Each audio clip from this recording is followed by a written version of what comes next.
There are those that we can do within us as the Senate. There are those that we can do as a legislature, which is us and the National Assembly. There are things and solutions that we are being asked to make a change at the level of the executive. We will make the recommendation. There are those that constitutionally mandated institutions, Mr. Speaker, have to do. And we have to interact with them and guide, Mr. Speaker, how they do it.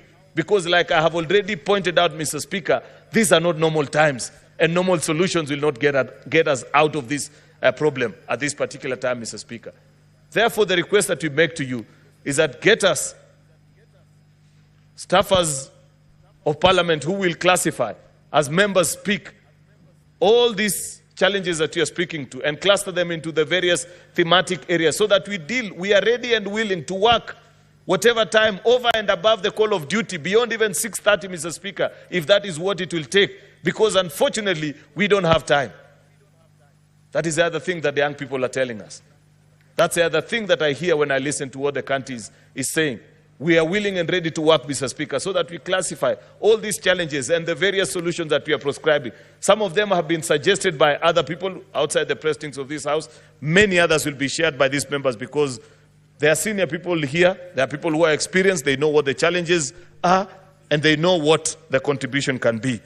Therefore, Mr. Speaker, I want to appreciate the meeting that happened yesterday in the afternoon, where we agreed that not even apportioning blame at this particular time will rescue anybody. When the protesters showed up, Mr. Speaker, in Parliament last week, none of us was spared. And I'd like to say, rightly so. Because much as we may have wished that, deal with the National Assembly, they're the ones who are handling the finance bill, they don't care. They just know that you're leaders. And you're the ones who, by whatever means that is possible, have done this or the other. And therefore we say that as a Senate, as we begin our reflection in the next few days, as we propose solutions, far-reaching implications, answers to questions that we are being asked as a people, in both our private and public spaces, Mr. Speaker. Because this conversation has not spared anybody.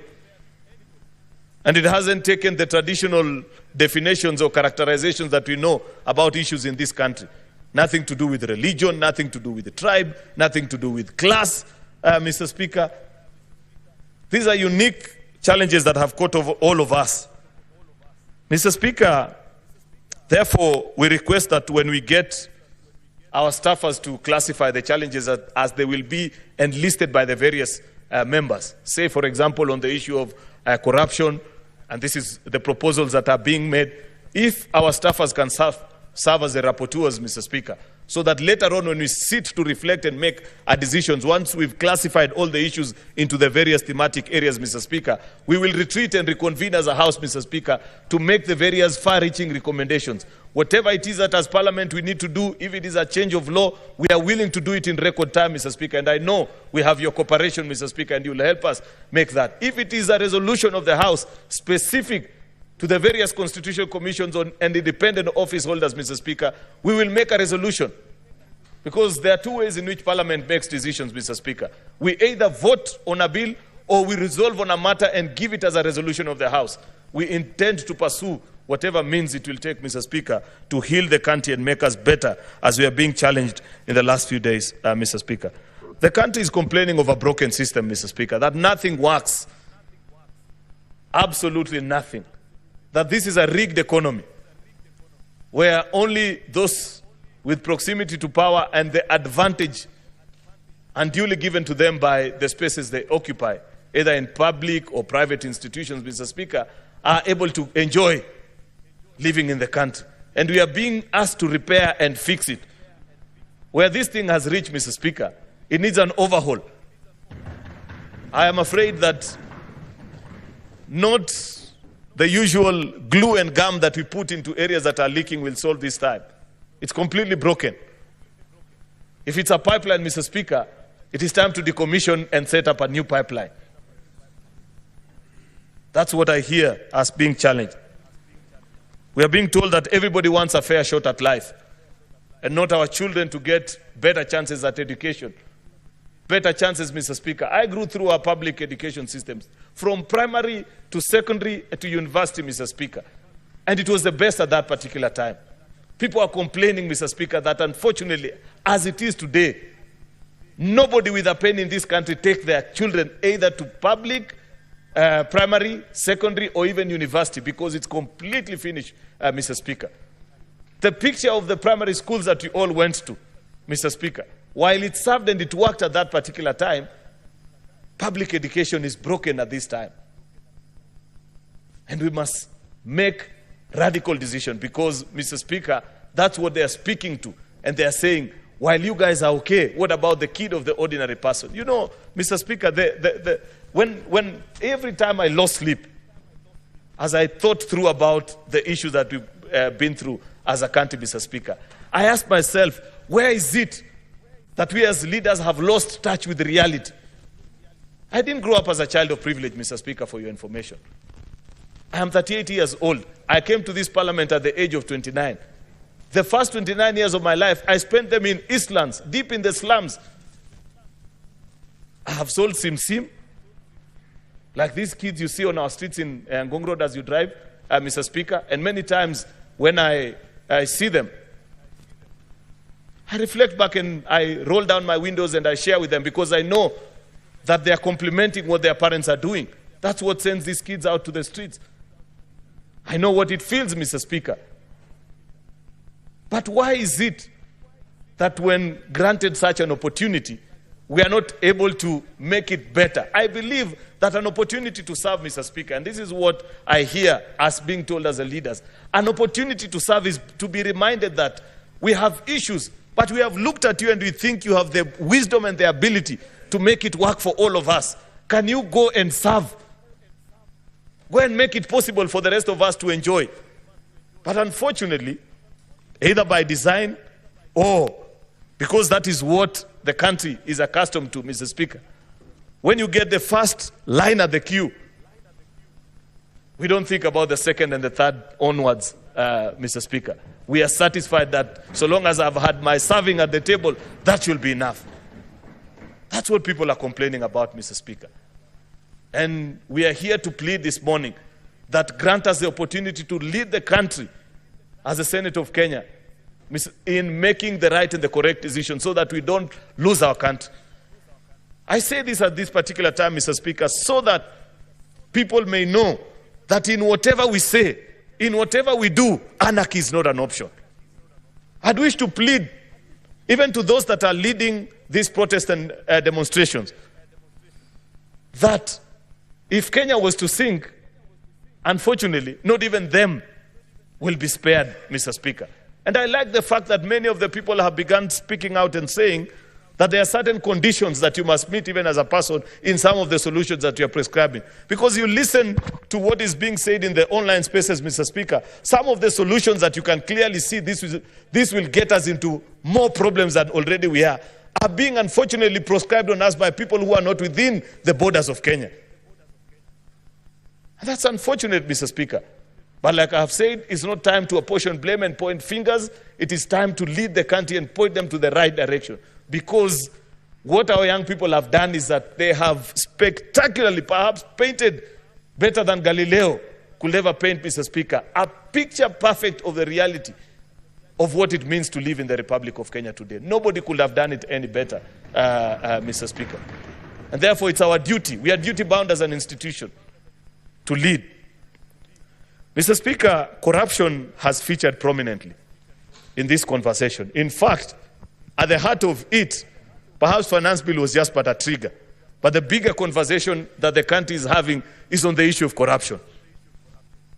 And what is it that we need to do? We passed a new constitution in 2010, Mr. Speaker, and we thought at that particular time that we had finally succeeded to slay the dragon of corruption, because this is a challenge that as a country we've dealt with the last 60 years or 50, Mr. Speaker. But the question that people are saying is that instead of actually getting better, despite the fact that we have created independent offices, Mr. Speaker, it has become worse.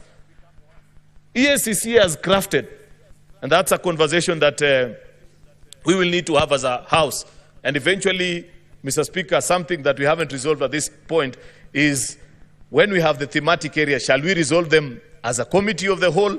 There's a big thinking that says, given the national importance of this conversation, we cannot even relegate it to the committees. There are those that hold a slightly different view, and we will take time to reflect, and I am willing to be persuaded as I listen to my colleagues when they'll be speaking on this issue, Mr. Speaker, whether we deal with it as a committee of the whole. Because we must invite EACC here, Mr. Speaker. And they must tell us, Mr. Speaker, why is it that we are not succeeding?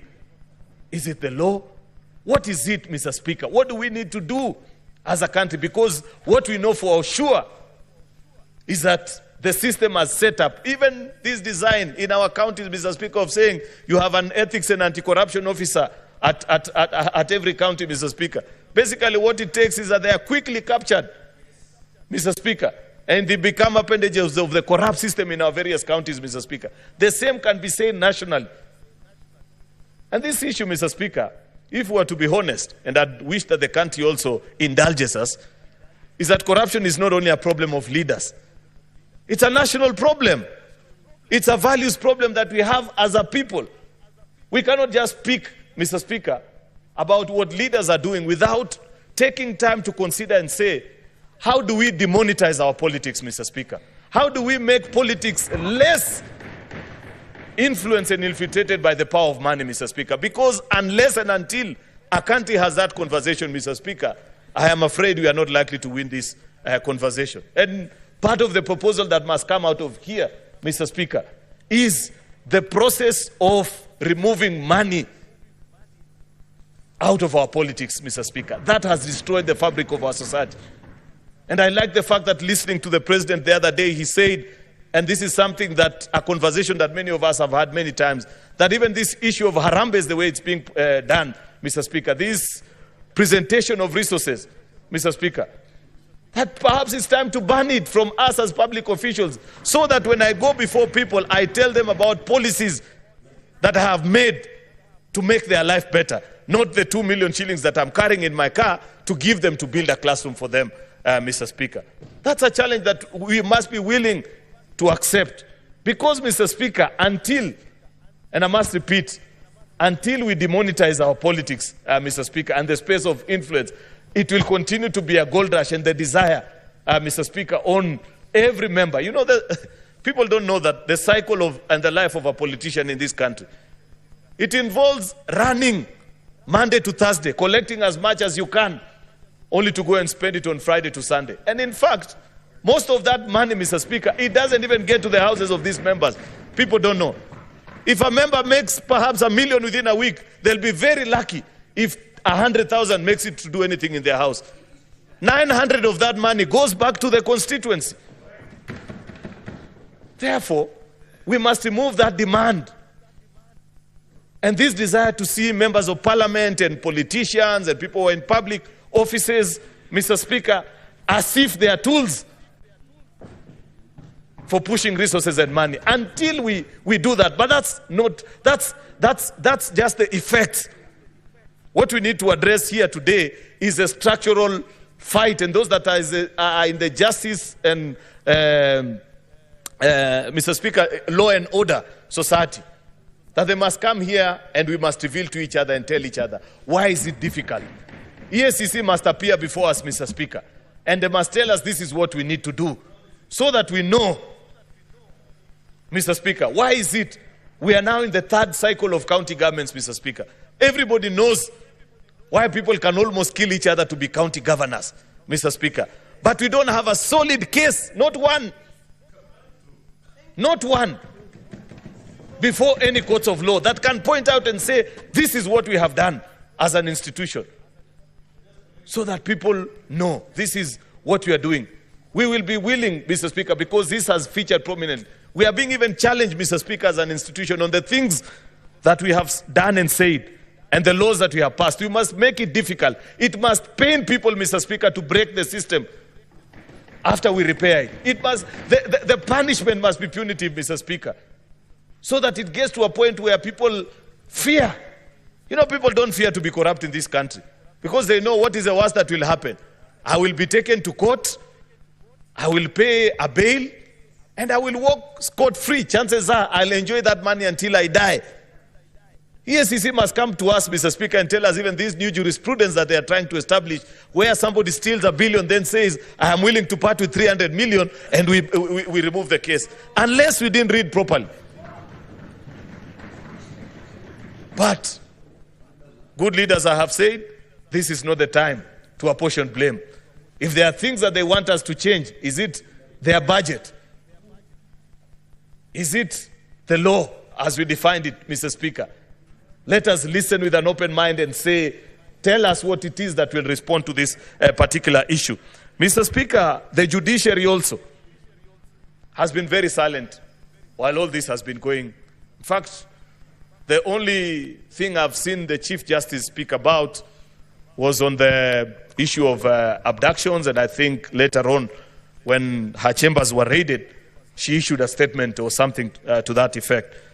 But listening into what we are being told and the conversation going around, part of the broken system is our judicial system, Mr. Speaker.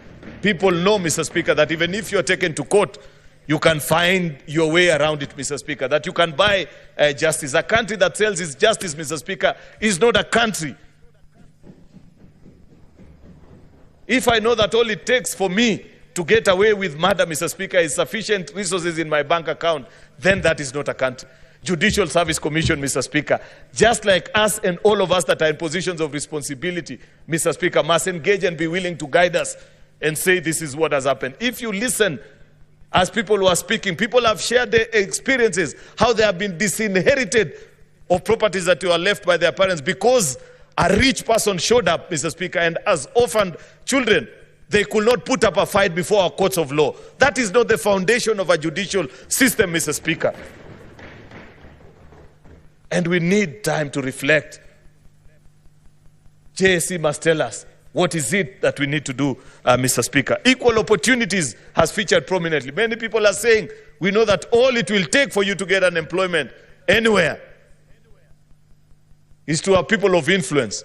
We have constitutionally mandated institutions, Mr. Speaker, NCIC, and so many others. Let's see the studies that they have done so far out of the millions that we have sent to them over the years. Are they just collecting per diems and traveling to Naivasha? Or they have done a scientific study that can help us to appreciate? You know, the problem in this country, Mr. Speaker, is that people love proposing half solutions. And that's what we are being told, that that is not enough. It is not just enough to tell us that this community has this percentage of jobs, this one's has the other.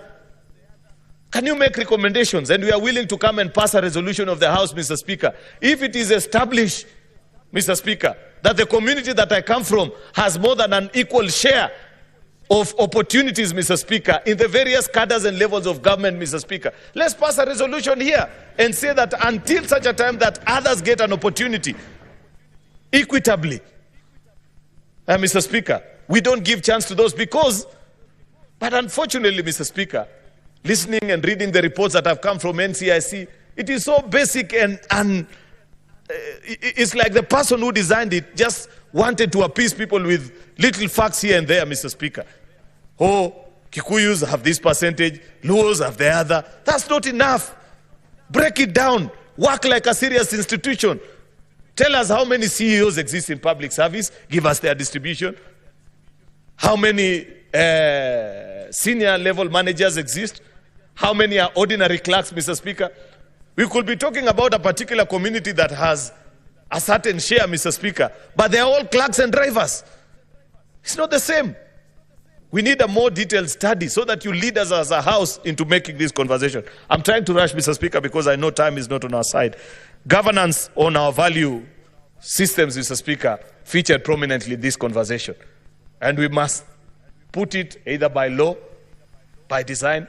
What is it that you do as a public official when certain things are said about you? How is it, Mr. Speaker, that in certain countries, that you as a public officials, even when you're just accused of having an extramarital affair, forget about stealing public resources. The system is so advanced that you're challenged and are told, Mr. XYZ, if you cannot be faithful even to your partner, you cannot be faithful to your current, to the country, that your character has been found wanting.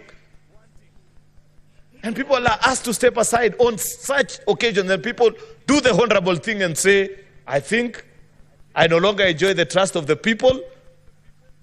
Allow me to pursue other things. On personal matters, I'm not talking about public issues, Mr. Speaker.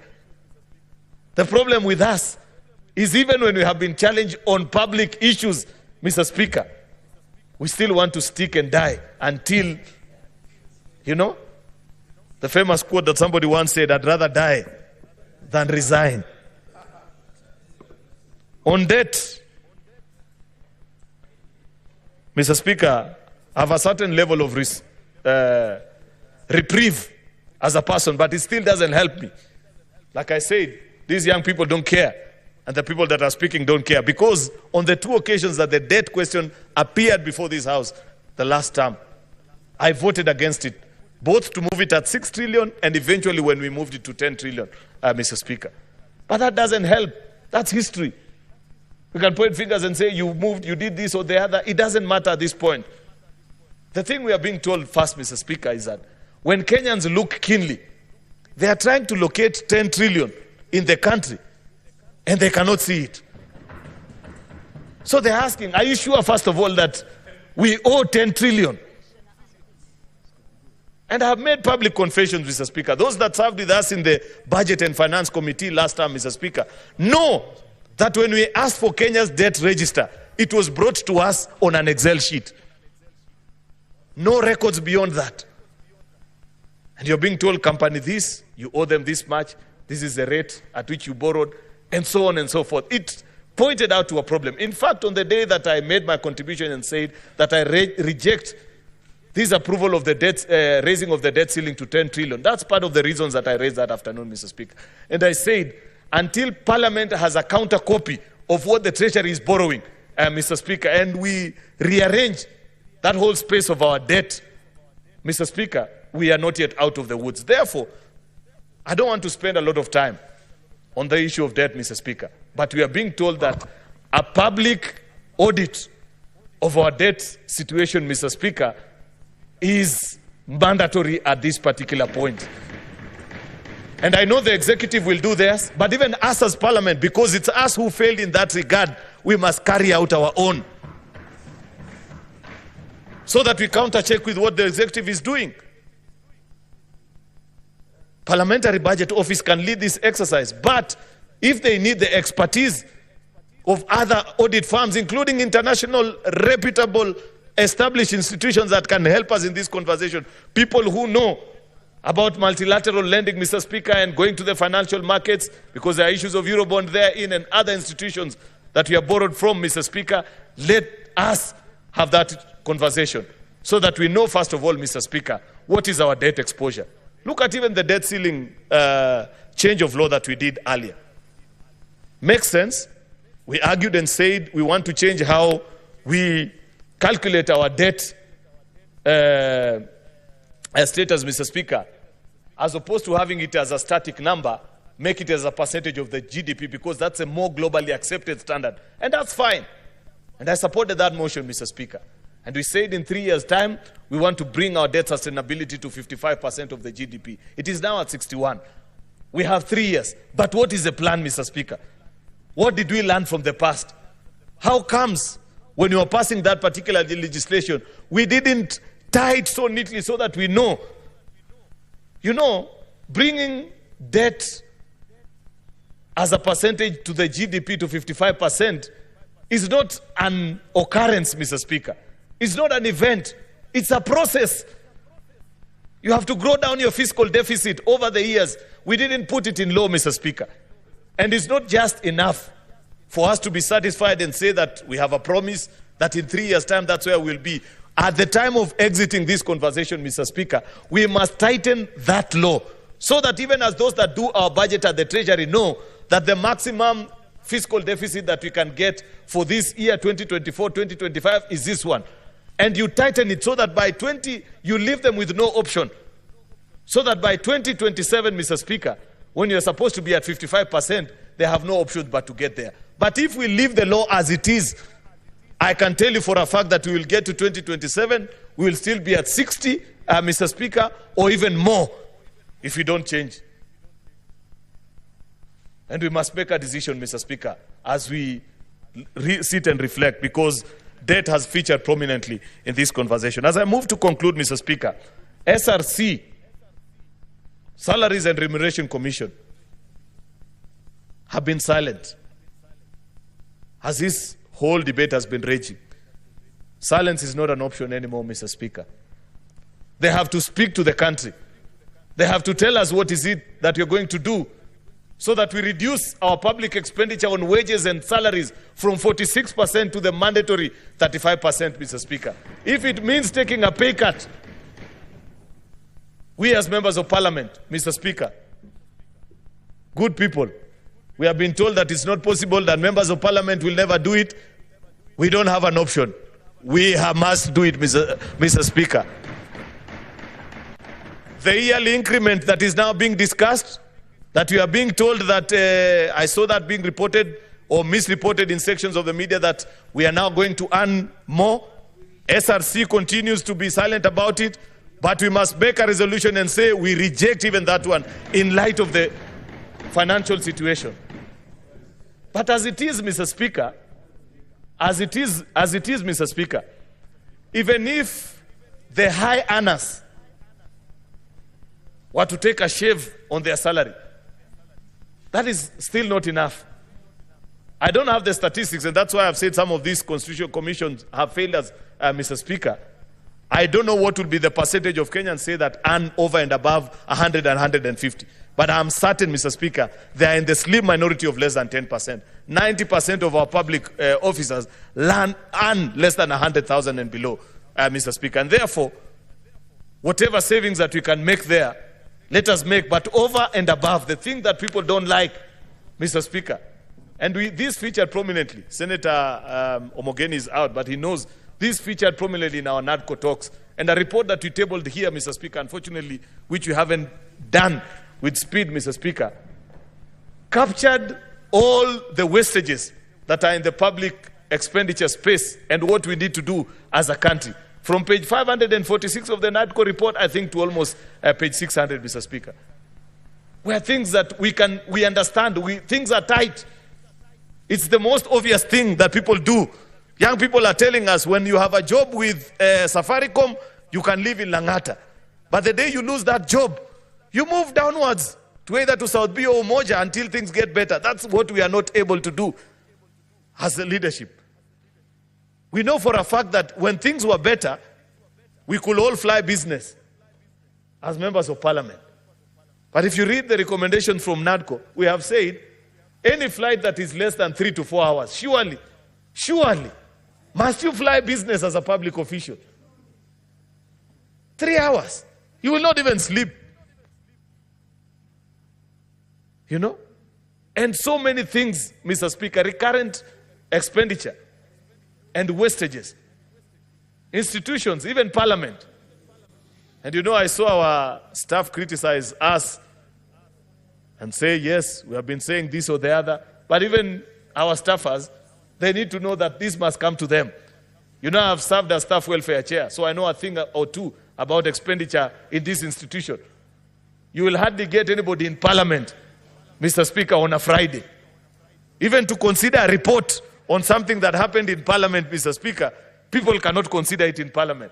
It must be considered in Naivasha or Mombasa. As is the case in all our public institutions. We must lead by example, Mr. Speaker. And before we exit out of this motion today, we must give a blow-by-blow detail and say, what is it? What happens? Why is it that people cannot think in public offices on Fridays? That there must be somewhere in Naivasha, there must be somewhere in Kisumu, there must be elsewhere.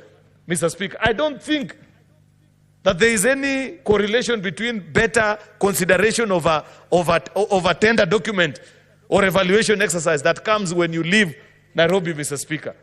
These are extraordinary times, Mr. Speaker, and I must appreciate that there has been guidance, Mr. Speaker, and we are being reminded that because the finance bill has now been sent back via presidential memorandum and all clauses have been deleted. You know, that's a space that many people misunderstand. And sometimes we need to help people also appreciate parliamentary procedures. Number one, finance bill remains to be a bill. It's not an act of parliament, like many people have seen misreported in public spaces and says, oh, it takes effect on such and such a day. But as a sign of goodwill and trust, because trust has been completely eroded at this time, Mr. Speaker, I think the worst thing to do is for the National Assembly to come. The Budget and Finance Committee considers that recommendation immediately, Mr. Speaker, so that people are satisfied that that is behind us. But having done that, of more importance, the National Treasury must table the new budget estimates that captures, Mr. Speaker, the new reality. Less 3.9 trillion, less the 346 that was lost. And people must take a cut. In fact, my proposal, Mr. Speaker, it's a very simple exercise. 346 out of 3.9 trillion budget, Mr. Speaker, is 9%.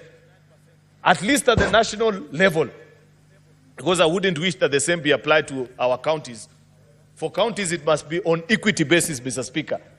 But on government, national government institutions, just do a pro rata cut.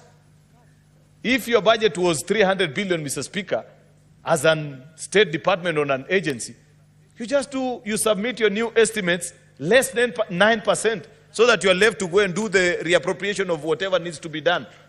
And by next week, Mr. Speaker, we have a new budget that captures that particular reality, because, like we are being reminded, living within our means is not an option anymore. And I believe that when our colleagues reconvene in the National Assembly, they'll be guiding us in that particular. But I have to be specific and say, because in the first instance,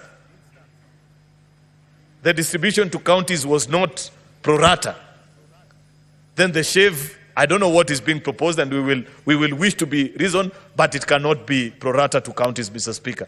We must, at the very least, I know it's not in my place, but at the very least, Mr. Speaker, counties should not get less than what they got last year. At the very least, Mr. Speaker. I know it's difficult, but somehow, someway, we must protect. Though, members, I don't know if you follow this conversation, even in our own county level, people have become more critical in budget-making process. And they are beginning to ask our county governors, can you lay out your budget in public? So that we see also, where is your confidential vote, like there was. You know, there are many budget lines that people don't follow. But now people are becoming more alive to reality of the budget-making process in our counties. And we'll speak later. I'm sure when colleagues speak, they will get time. I cannot say everything. To say on also the architecture of devolution, whether as is presently moving, Mr. Speaker, whether it can work. You know, Mr. Speaker, you are governor. Between 2013 and 2017, many young people, women, and the vulnerable made a life out of doing business with counties. And there was spread of resources within. You know, in every village, you could see a young person and you'd be told so and so. He's a road contractor, he supplies this and the other. He trades with the county, and therefore, people could begin to appreciate. These are things that were completely unknown to the country before the promulgation of the new constitution. Post-2017, there are no such people in our villages, Mr. Speaker. In fact, I have said on the floor of this house many times that unless the governor is your personal friend, or sometimes even unless he's your father, nobody can dare supply to our counties anymore. Nobody can dare trade with them. As protectors and custodians of devolution, Mr. Speaker, the House charged with the responsibility to make sure that devolution works in our county. Before we exit this motion, we must propose a way forward. If it means forcing our governors to first clear all the pending bills that have been found to be eligible, Mr. Speaker, before rolling out any new development, so that you give life at least to the many women and young people, Mr. Speaker, that have lost whatever little savings that they had by trading with counties, Mr. Speaker. We must pass that particular resolution today, Mr. Speaker. On the issue of police, I just want to speak to two final issues, then I conclude. I once said in a public forum, I was asking, where is the IG? That was in relation to the killings that were going on in Cheruiyot Valley. It's been 2 weeks of protests, Mr. Speaker. Kenyans have lost their lives. Others have been beaten. There have been challenges. Police have faced also very difficult and hostile gangs on the streets. I am yet to hear the voice of the Inspector General. I am deeply troubled by that, Mr. Speaker. It cannot be right. We were in this country, though I was not a leader and I was a young person in university, Mr. Speaker, when we faced the post-election violence, day by day, General Hussein Mohammed will brief the country and speak to the country and give them an update of what is happening. How can we face such a crisis, Mr. Speaker? Up to this particular point, I don't know what the Inspector General thinks. I don't know what is the challenge. We don't know these things that are being discussed. Mr. Speaker, the question at the back of my mind, is this really the right man for this job?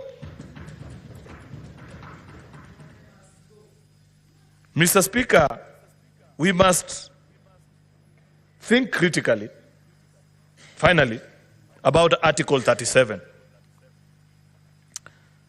We have had conversations and debates here on this House, were the demonstrations peaceful or not. How is it that we continue to struggle as a country with this thing of peaceful demonstrations? What is it that we are supposed to do? Can't we guide and provide the way forward so that people can know that if I want to peacefully demonstrate as expected of me, under rights guaranteed under my constitution, what is it that we are supposed to do? Because a new trend is emerging, and we have seen this, Mr. Speaker, where any time when you organize a demonstration, infiltration and separating between those that are peacefully protesting, Mr. Speaker, and those that want to take advantage of the environment and the climate that has been created is difficult to distinguish. And I'd wish to request the House that we don't exit on this motion until first we provide the way forward and guidance. I listened, for example, Mr. Speaker, to one gentleman, one of the organizers of the Occupy Parliament crusade, and he said, according to them, they just wanted to come and sit outside here and listen and make noise as the debate on the finance bill was ongoing. And I said, okay, fair enough. But unfortunately, in the way that they communicated, it was impossible to tell how to do that kind of an occupation. I wish, Mr. Speaker, at that point, that there had been an engagement, either with your office, because you're the person who permits this kind of engagements, so that we know how is it that if today there are 100,000 people who want to come and present a public petition to Parliament, we should be able to facilitate it, so that they know what time they'll come, what they want to do, so that we set the rules and agree, and people know. And we don't provide an environment or a climate that is right for people with sinister motives, Mr. Speaker. I know for a fact that it was not the design of the young people that wanted to protest outside Parliament for Parliament to look like it looks this afternoon. They had no intention of banning anything. I don't think it was in their design to destroy the amount of property that has been destroyed here. I don't think it was in their design, Mr. Speaker, for members to flee for their life. They wanted to come and present a petition. Therefore, we have to think and propose as a way forward of how is it that we can guarantee every citizen how we protect their rights, because there are two inherent dangers, Mr. Speaker. If we don't provide a way forward and a way out of this particular conversation, then it shall be known forever, Mr. Speaker, that it is impossible to have a peaceful protest in this country, yet other countries have it. When we travel, anyway, I don't want to get into a diplomatic challenge by mentioning various countries, Mr. Speaker, but there are countries that you think even are less democratic, but they have provided the space and the means for people to exercise their democratic right, on the right to peaceful protest, Mr. Speaker, and it's provided for, and people make their voice heard. I don't know how we can do it. I know colleague members can guide us on how this is done, but the long and short of this conversation, Mr. Speaker, is that we are sick, and the ordinary medicine that we have administered over the years is not likely to heal us. We need new medication, Mr. Speaker. Therefore, with those many remarks, Mr. Speaker, I beg to move and request the leader of minority, Senator Justice Retired Stewart Madzayo, to second this motion, Mr. Speaker, and lead the country towards the right path. I thank you, Mr. Speaker.